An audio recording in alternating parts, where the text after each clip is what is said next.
Well, a couple of weeks ago, in one of these videos, I talked about my bill on the foreclosure crisis, on how to help Washington State homeowners stay in their homes, deal with their foreclosures, get some kind of mediation, and hopefully work out a deal with their lender to stay in their home. My bill failed in the Senate, but we have that same workforce that Representative Orwell and I organized over the summer that brought House Bill 1362, its companion bill, over to the Senate, and today the Senate passed it. It's on its way to the governor. I'm really glad about this one. It's a victory, I believe, for homeowners over the banks. The banks saw the handwriting on the wall. They didn't end up opposing it as they have in the past when I've run this bill.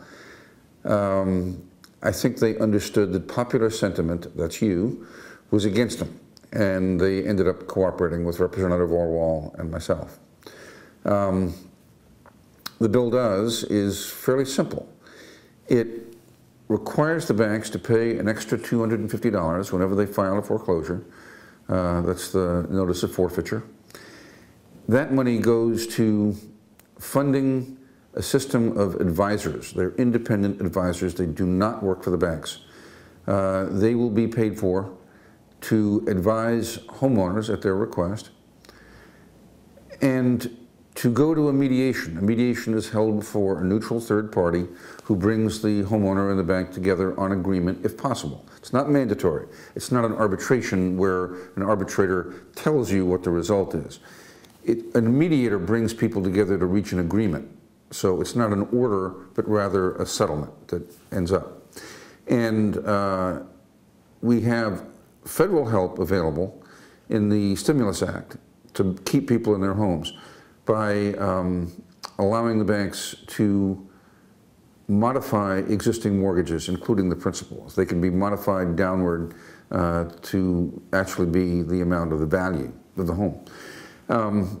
Where that federal help is available, that is, if the homeowner is eligible for it by income, by the value of the home, the amount of the overage, that is the unpaid part of the mortgage, then the bank has to allow that mediation to take place. They have to rewrite the mortgage.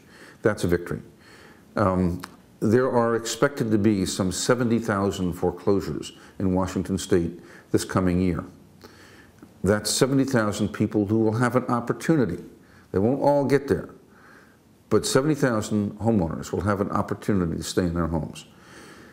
I can't tell you what a victory that is, not just for the individual homeowners, that's obvious, but for their neighborhoods.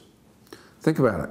When there's a lot of foreclosures and you see all the signs going up in a neighborhood, property values go down for everybody, not just the homes in question. Other people are not exactly invited in to buy, so to speak, other than at very low prices.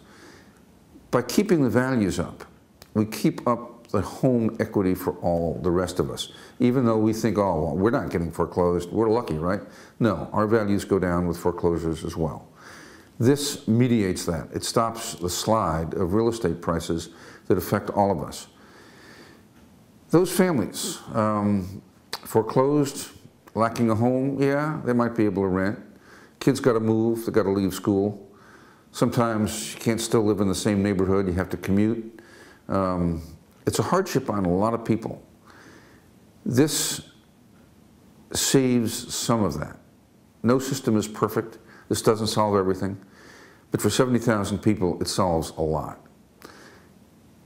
This bill happened because people wrote letters to the editors of their newspapers. There was comment about it in the press, on the radio, on the TV.